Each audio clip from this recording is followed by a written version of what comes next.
Hello and welcome. We're live. How are you? I'm good. Sammy's with me today, our investor specialist. So we're going to talk about the lessons from 2022 in today's Get Buy Ready talk. So great reflection time. Reflection, deep. Sounds deep, my master.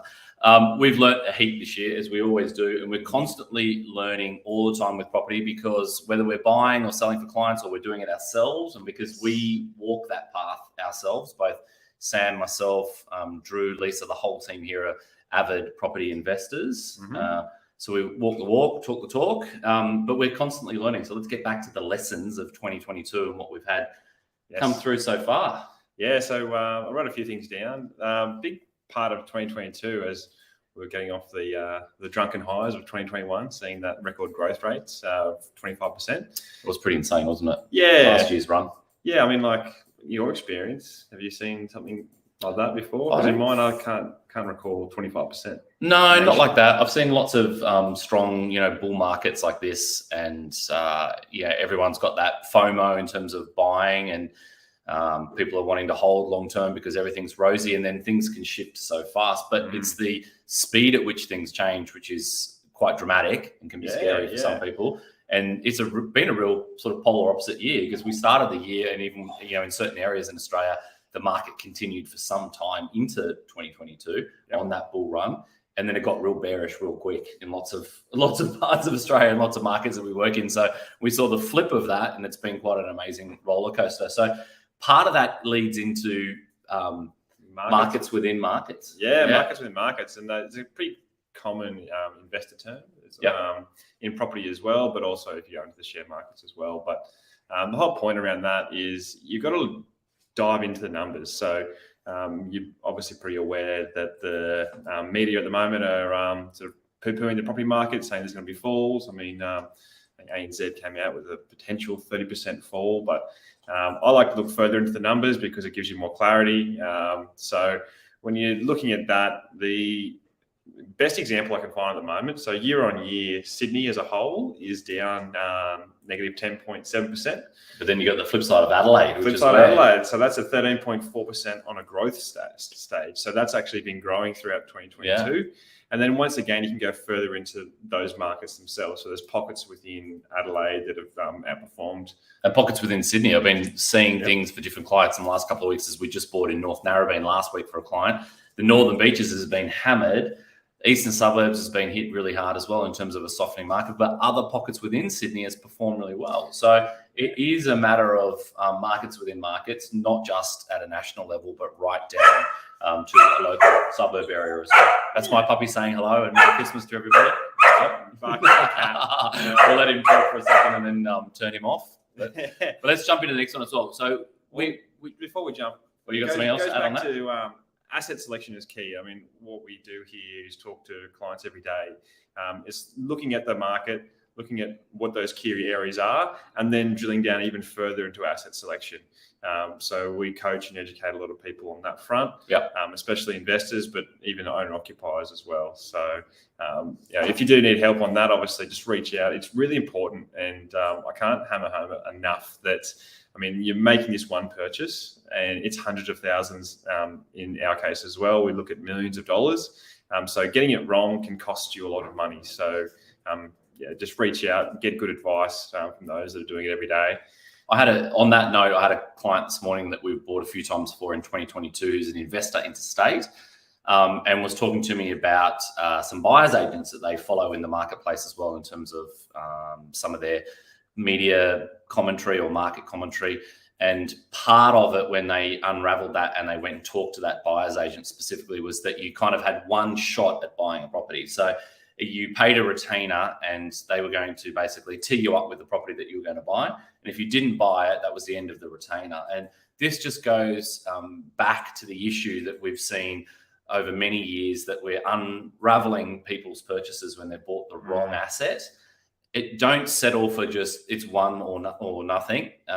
Make sure that you fight to find the absolute right asset that you purchase, because it's that 15-year plus hold period that makes all the difference, with time doing the heavy lifting for you in the market. And you want to make sure that you're on the right horse, that you're going to see the absolute best capital growth that you possibly can. And that means weeding out some of the good ones to get a great one. And we do that constantly for our clients. They'll present a property to us and we'll say, that's good, but we feel like for that money in that location, there's better options out there for you. And here's a selection of other properties to look at it through a different lens. And that just balances that decision-making process. In the investing world, I refer to that as the opportunity cost. Totally. Next sort of topic I was looking at is the property cycle. So you hear that all the time. What is it? What's the property cycle? It's a big circle. Circle of death, or is it a good circle? No, it's life, like everything goes up and down. So like I like to just hit home that it is real. So you're seeing that now. I mean, you look back, I actually feel like it's amplifying the highs and the lows, especially during the past 4 years where, there was a lot of fear going into the 2019 election. During that time, I just jumped at it and bought, and we've done really well out of it.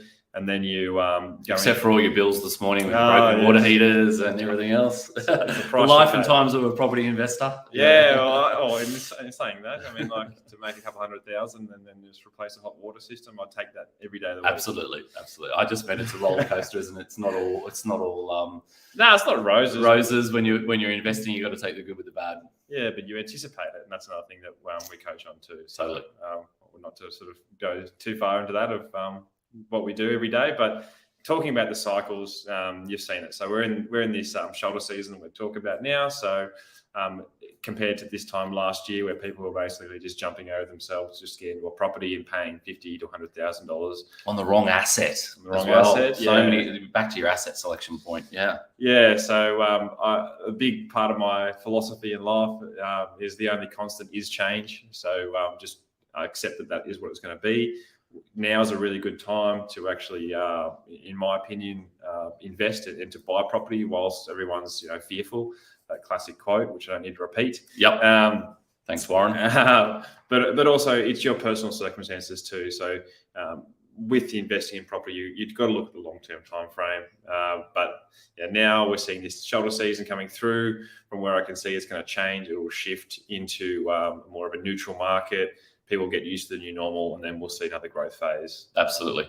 Yep. So, and we should do a session on that separately as well in terms of what our forecasts are for 2023, because it'll be interesting to look at the year ahead through your eyes and get an opinion based on the data as to where we may be going in the next property cycle. It'd be really good to also look at. So I'm not here to poo-poo the industry, but do it. Yeah, there's a lot of information out there. A lot of people that have shown their statistics on their purchases for clients and how well they've done, but they don't have the longevity and the experience in the industry to see multiple cycles have gone through. So it's pretty easy to say, we created 25% growth last year for our clients. Most of Australian buyers that bought in that time. The average in Australia was 25% growth. So you sit there and go, well, it wasn't too difficult. However, we're reverting back to the new normal. So everything we teach and talk about is even more so fundamental for buyers. On that very note, just to kind of comment about certain people in the industry without naming names, I had another really well-known property expert in Australia who actually does have the runs on the board and has been transacting property for nearly 3 decades and doing a very good job of it and helping coach Australians to buy better. And someone that we've worked alongside of over the years said to me that one particular property spruiker earlier this year was gloating about how they had tipped lots of their investor clients into a particular regional area of Australia. And the response that our colleague said was, but what are you doing to get those same clients out when the market changes? Because basically you've put them all into a dud area.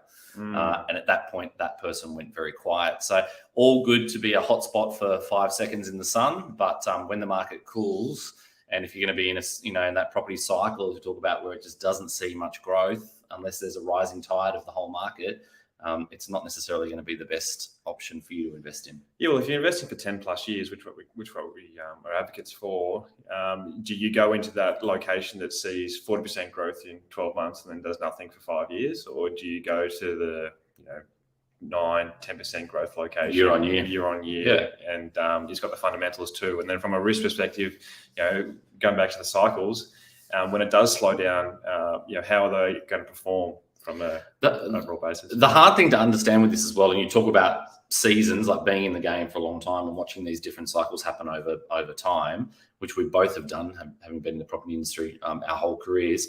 The other issue is, just like venture capitalists, you don't see their results for 10 years plus. So it's easy for the property spruikers to go, well, here's a great hotspot here. But then, if there's any negativity that comes in the years to follow, it's, well, just sit and wait for 10 years, whatever. But by the time you've wasted 10 years of that property life cycle, you end up behind the eight ball and you've bought the wrong investment. So make sure you're dealing with people that understand these cycles and have got a history of picking the right horses.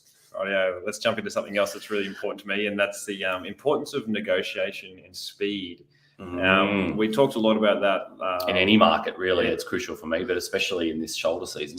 Yeah, so we have a few clients come to us and happy to sort of sit on the sidelines and throw a few low balls out there, but there's some really good nuggets of gold that you've been throwing around the office lately. I thought it would be good for the Facebook group the live group. Yep. We're in LinkedIn, Facebook. We're everywhere, mate. Everywhere. We're going national. Big in Europe. Yeah. Anyway, so break it down for me. The speed in this market. Why is it so important as well? Well, it's crucial because you don't want to invite competition in. So the more you leave that door open or ajar for other people to compete against you, the harder it potentially gets. So in this shoulder season, and you're seeing this with the increasing auction clearance rates, as it's rising and as the property prices are softening, it's because the people that are on the market are genuine sellers now. They're not people that were just being, waving the flag out there. They're interested in selling, but if it was only going to be a huge knockout price when the market was booming 6 months ago, it's people that are either under financial pressure or they've got to move, whether it's for jobs, family, whatever it might be, or they're people that are trading up and trading down. There's a lot of people that are taking advantage of a softening market further up the food chain. Because the perceived discount at the higher end is outweighs what they might give up on their own value of their house if they're selling today. So those stats point to the fact that it's real people that are on the market trying to sell right now. So when you get that case, then you know that at a certain point it's going to become value to a lot of people, not just you. And if you leave that door open thinking, well, I'll just wait for the times, where it softens a little bit further, or I'll just wait closer to Christmas or when everyone's on holidays in January, you may very well miss those opportunities. So it comes back to what is your driver around the decisions to buy property. And if we're talking about, for your own home, for your principal place of residence, there's going to be specific needs. If it's for an investment, you're talking about what we just said, a 15-year plus hold period.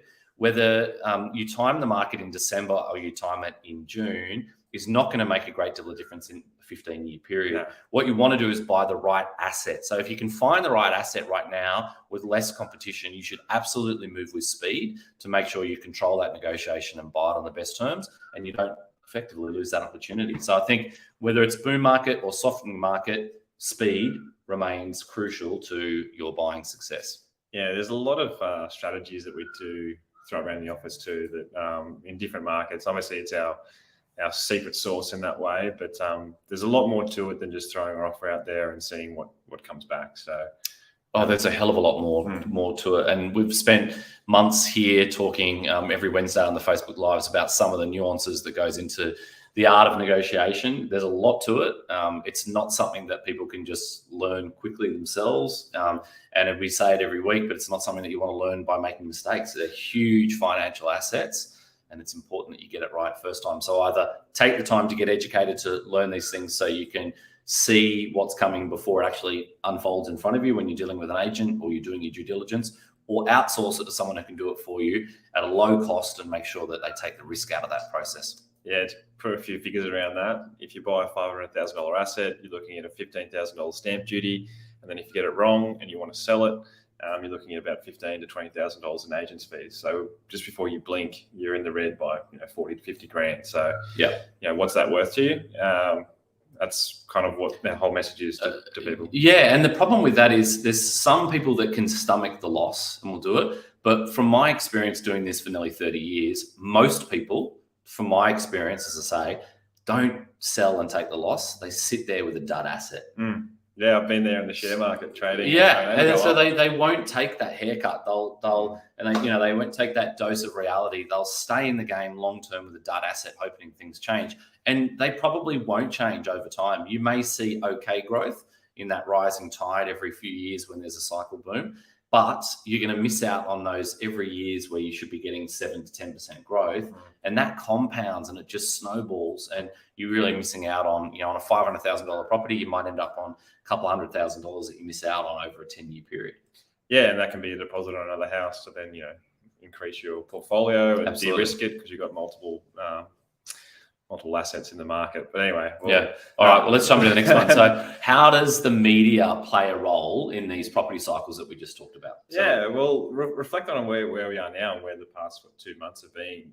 People thinking the market's crashing. There's a lot of fear in the market around property just because of 8 interest rate rises that have come through. It's not normal to see that, I do admit. However, we're coming off record low interest rate levels, and we're reverting back to more of a standard interest rate where people should really sit. Generally it sits around 7% in this market. So, you're probably finding interest rates now around 5.5% to 6%. So there's still some room to move, but it's slowing down as well. But going back to the point of the media, you turn on the TV, you turn on the radio. Whilst you might have the right mindset, it starts coming through so often that you start to believe it's true. Yeah. But I'm telling you right here, what we do every day, it's not the case in certain markets. There's still growth going through. There's still good assets to be bought. And then you zoom out and go, well, what are the fundamentals in terms of what the future holds, or near-term future even? But then if you are listening, break it down and think, we had the Russia-Ukraine war, the world was going to end. And then COVID, the world was going to end. Before that, we had, the election, Labor or Liberal going to get in. The world was going to end. You go back to 2008, the world was going to end. The dot-com bubble, you go to the 80s and recession. Yeah. It's always there, but where are we now? Asset prices are still higher.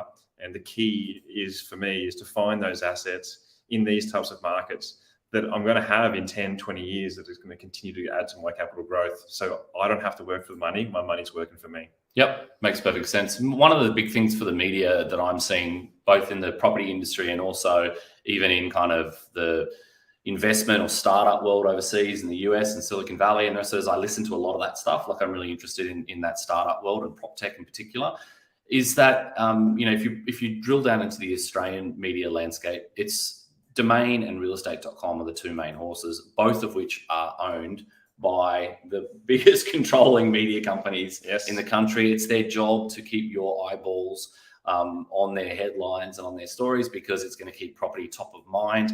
Property is like contact sport in Australia. People love it. They talk about it over their dinner parties and the rest of it. So they are just fueling this non-stop. And if you actually dig into it and you read daily on either of these two platforms, you'll see messages that just don't align. Like one story will be how the market's holding up. The next story will be how bad it is and doom and gloom. Like they can't even have the same narrative running at the same time. Like it's talking to both sides of the argument at all times and just fueling those sides to make sure that people are, have an opinion about it and have an interest in it long term and keep watching their property value and keep looking for more opportunities as well. Well, media companies are businesses, so they're there to create content for people to read and to click on because they're going to sell advertising space on there. Well, realestate.com is the biggest advertising platform in Australia. Yeah, so they getting property just in general. They want eyes on it, and fear sells, and also FOMO. So we've shifted out of that FOMO market, which we saw last year, and we're into a fear market.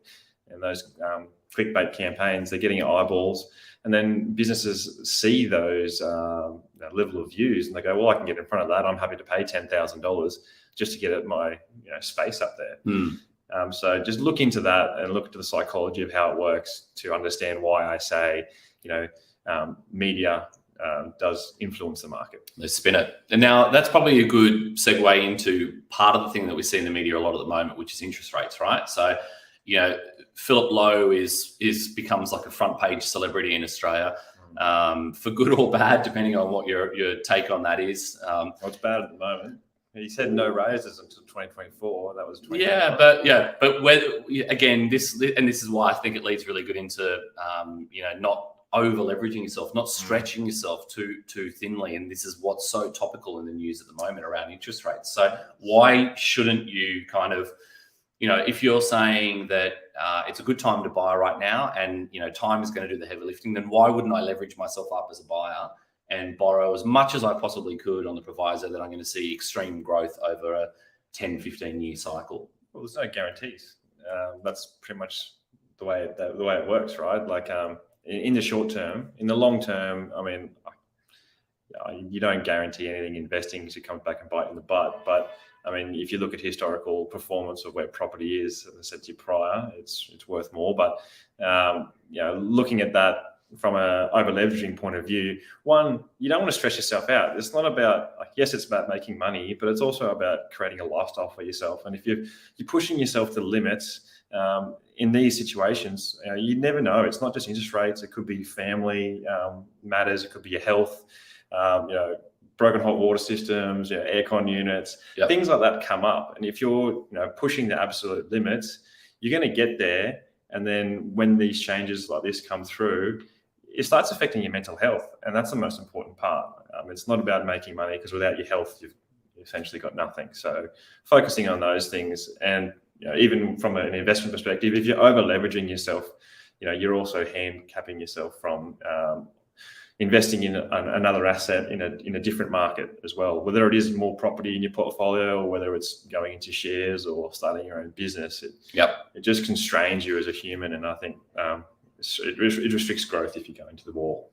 Yeah, I think that's really important. I think there's a statistic, long-held view. I don't know if it's right or wrong, and if you've seen it, but the wealthiest global earners have 7 income streams at any given time. So you've got to be just thinking, if you're just thinking property is the answer, then you're highly exposed, especially if you're highly exposed in one core market, which is Australia, or even Sydney or Brisbane or wherever it may be that you've invested all your capital.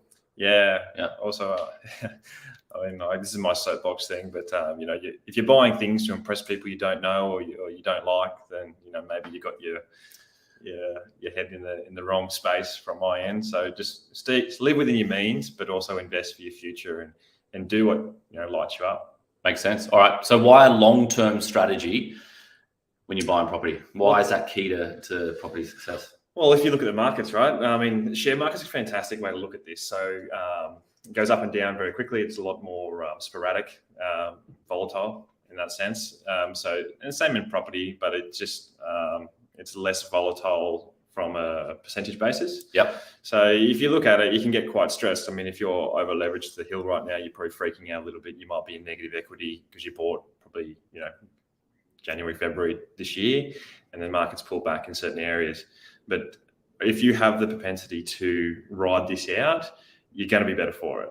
If you've got the good asset selection and you have that cash flow coming through, then you'll ride it out. And that's why having a long-term viewpoint and you structuring that from a strategy point of view is really important.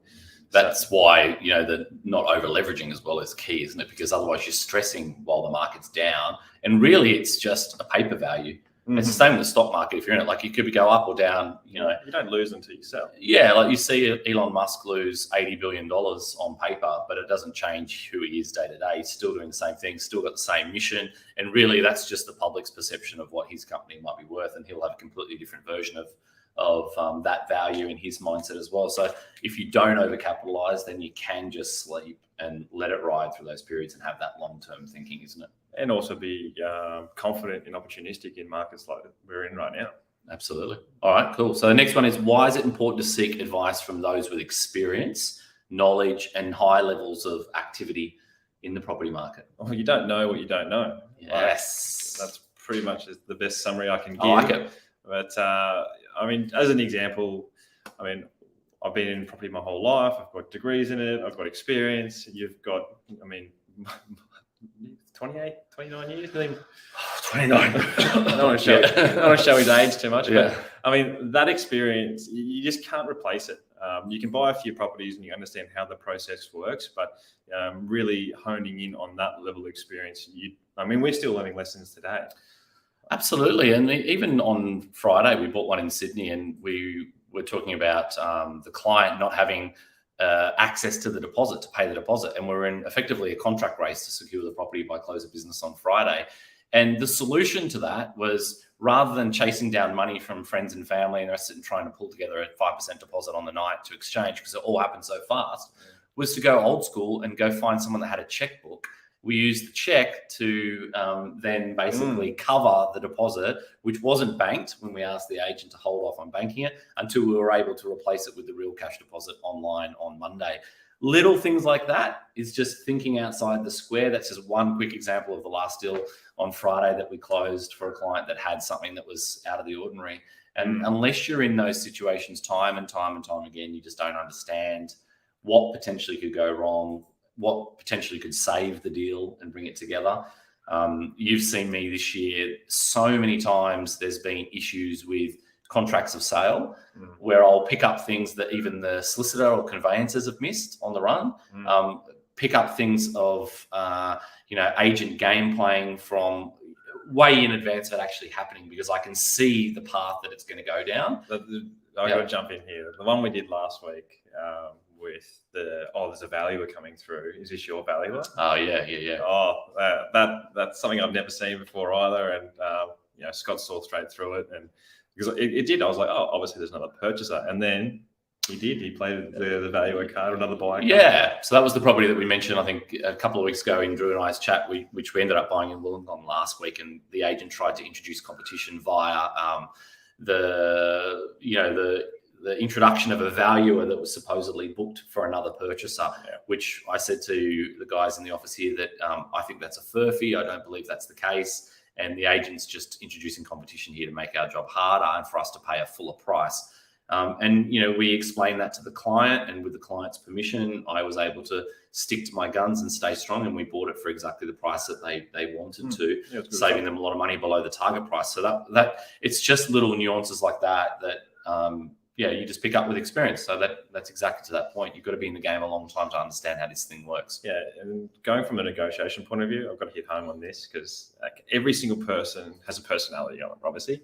And there's different personality types, but from a negotiation point of view, they've all got their own strategies that they've built up throughout their careers, which work for them, and they've got multiple of them. We're negotiating, on multiple properties every single week. So you see different parts, and there's always little tweaks, little differences. But there's lessons that we take on board. And I do feel that those who are going it alone, they don't know. They're highly exposed to that game playing, isn't it? And to go back to your early point, you only know what you know.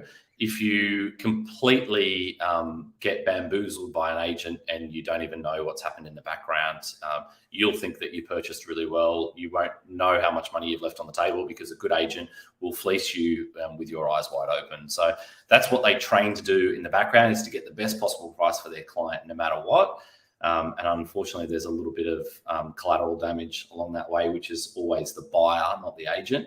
And that means you're going to overpay, or you're going to miss properties where you should have nailed it first time. And unless you know those situations, you're going to, unfortunately, probably have the blinkers on and not even see them happening in real time. So in summary, with the experience, ask the people that you're obviously looking to work with, what their experience level is, from negotiating to analysing, and also even finding good assets.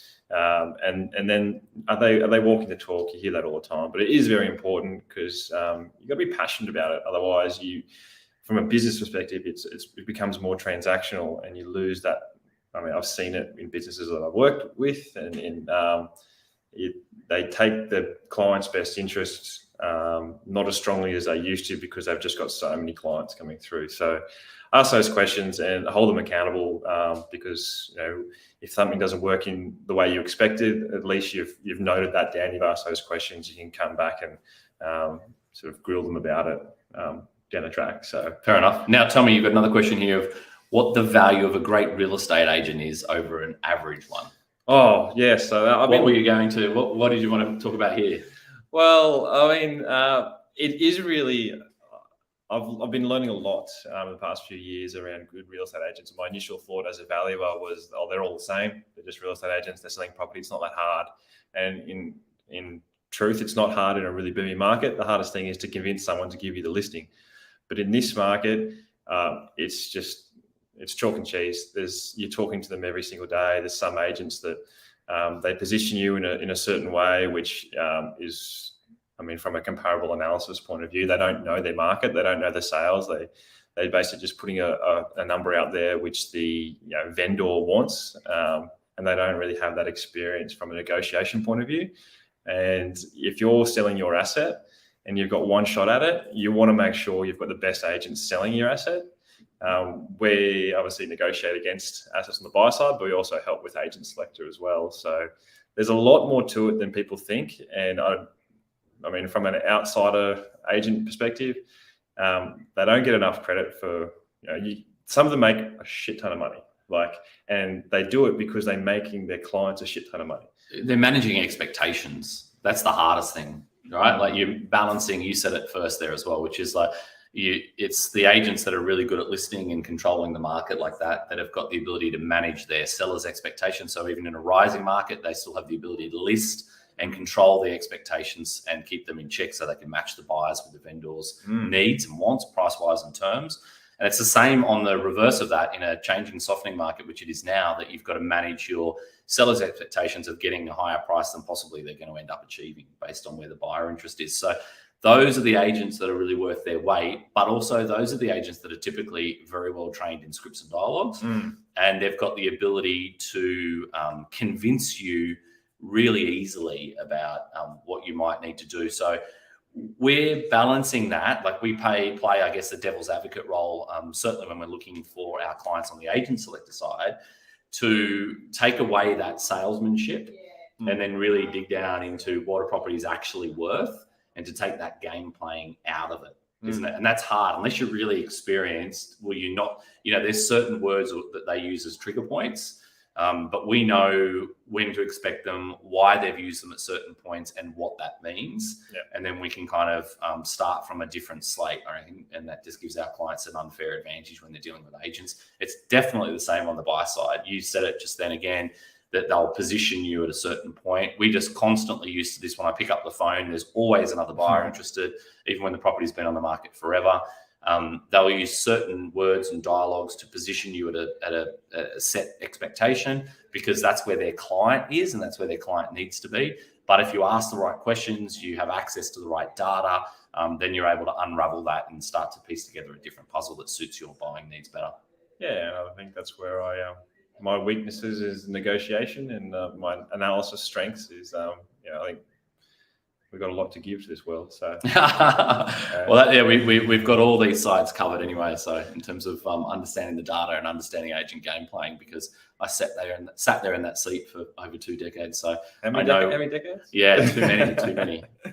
Yes. Now, your last one is property negotiation is like a poker game. Why? Yeah, well, it's not just about, you got to know the game of property.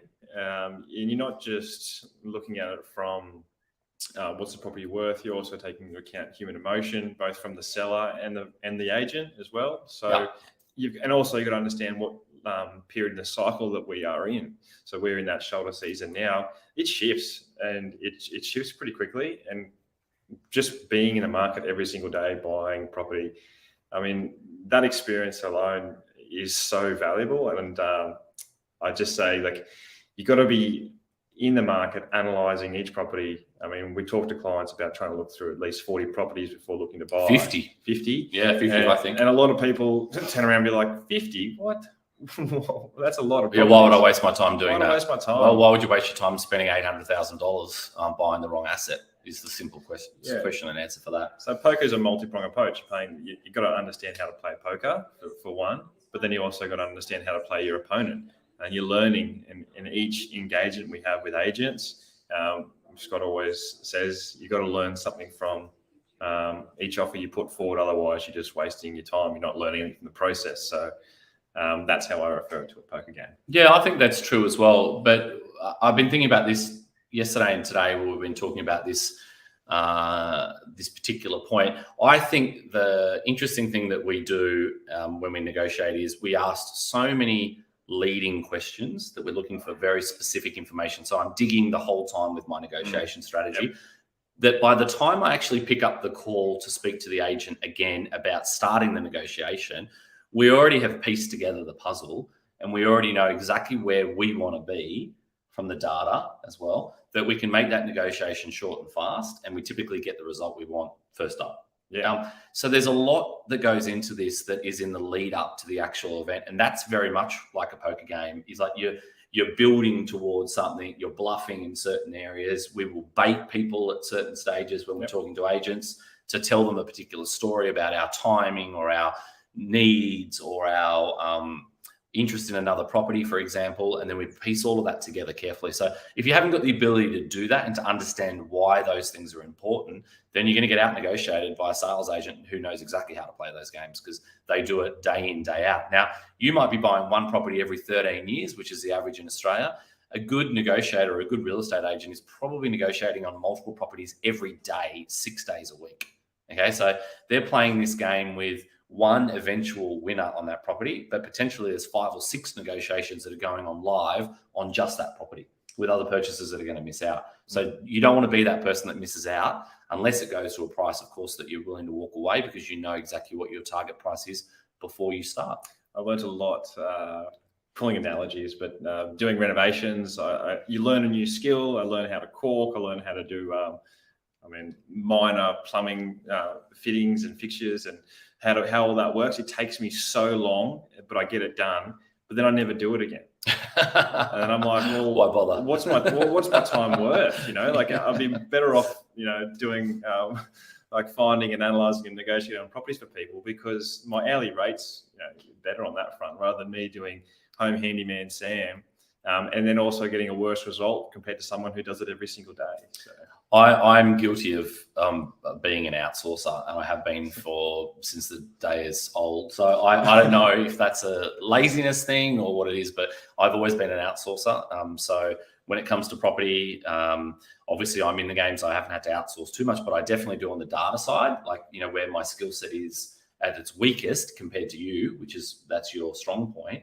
I lean on you for all that information, and vice versa on the negotiation side. But when it comes to doing any of the other handyman stuff around the house, I outsource that. In fact, my wife, hope she's listening, hello Rita, I love you. Bids is the only one that has a screwdriver in our house. She has her own little kit of repair stuff from IKEA, and if any furniture comes that she needs to build for the kids, or toys or whatever, or anything else needs to get done around the house, my wife, God bless her little cotton socks, is the one to fix it. Yeah, but you're probably on the phone saving someone $30,000. Correct. Yeah, correct. So priorities. Yeah. Oh, well, I come from a family. Kayla's family are all tradespeople. They take the piss out of me. They're like, I'm just an office man. Yeah, you don't know what you don't know, and you've got skill sets in different areas. But the hardest part of this game is finding people who have the experience and those that you trust, and it's just going to be open. And the best part about those that are actually really good, if they want to work with us, work with us. If you don't, there's no skin off our nose either. We'll keep educating you and make sure you go into it with your eyes wide open. Yep. Cool. All right, guys, that's us done today for Get Buy Ready. So remember, if you want to get into our education course, it's www.getbuyready.com.au. Give us a call anytime if you've got any questions that we can assist with on the property side, whether you're buying or selling. And we'll see you next Wednesday on our next edition. Yes, and if any feedback on the comments, we greatly appreciate it. And any topics you want us to cover as well, we're here to educate you, and that'd be really helpful. So nice one. Thanks for your time. Thanks, Sammy. Well done, mate.